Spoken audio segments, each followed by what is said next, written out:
Hi everyone, thanks for joining me. You're watching In Deep on the Delta, and today I'm going to be talking about a problem that I've had with my Lowrance Ghost trolling motor.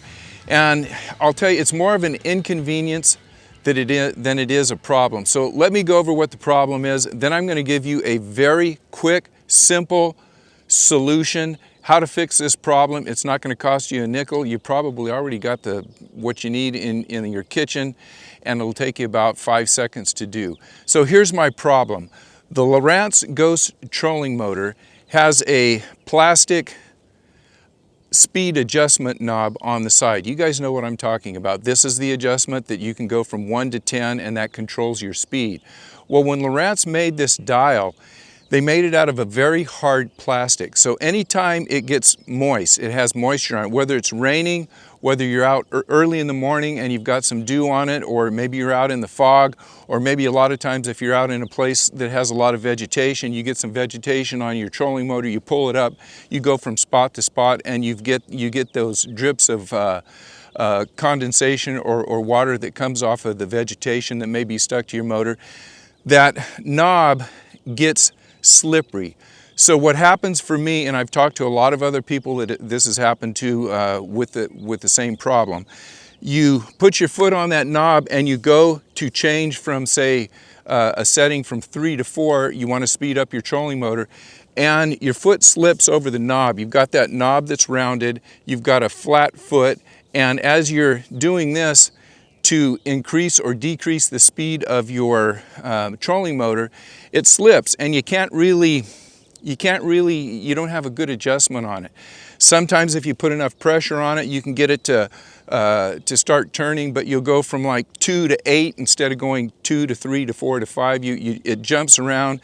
What generally happens is I get frustrated and I bend over and I do it by hand. I'll go from 2 to 3 or 2 to 4, or I'll just do it manually by hand. So if you're having that problem, I'm going to turn the camera around. I'm going to show you a quick, simple fix. Give me a second, we'll get the camera set up, I'll show you how to do it. Let's take a look at how we're going to fix this problem. So here's the speed adjustment knob that I'm talking about, and as you can see, it's kind of shining in the sun now. It's not wet, but it's very slippery, and this is what I'm talking about. You don't have good traction to move this. You got your foot on it and you're trying to push it, and either you're pushing the motor up and down, back and forth, you're changing directions. Finally you come down and you do it by hand.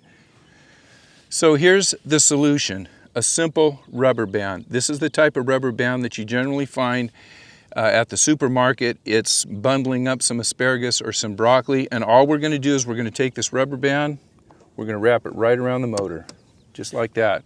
I generally like to put it on the top edge. What this does, it gives it traction so that now I can put my foot on here and it's very easy to move back and forth. It's all you need.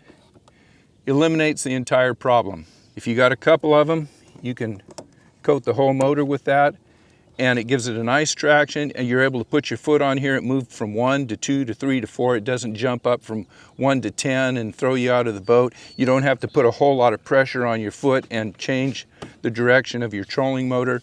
I generally keep 3 or 4 of these in my pocket. I use them every day. They'll wear out in about a month or so. When they do, you just pull it off. You grab a new one, you stick it on there. That's the solution. That's it, a simple, quick fix to a very annoying problem. Now, I have the Lowrance Ghost trolling motor. If you have a Minn Kota or a Motor Guide or another brand, as long as that speed adjustment wheel is accessible, it's not built into the foot control, you'll be able to throw a rubber band on there and it'll help you out just like it helps me with my Lowrance Ghost. So if you haven't subscribed, make sure you subscribe to In Deep on the Delta. I appreciate you coming out watching this video. I have a lot of other videos that have more of the same little tricks and tips that I offer. So make sure you subscribe to the channel. With that, I'm going to go out and see if I can't catch a few fish. I want to thank you guys for watching. Till then, see you on the water. Good luck.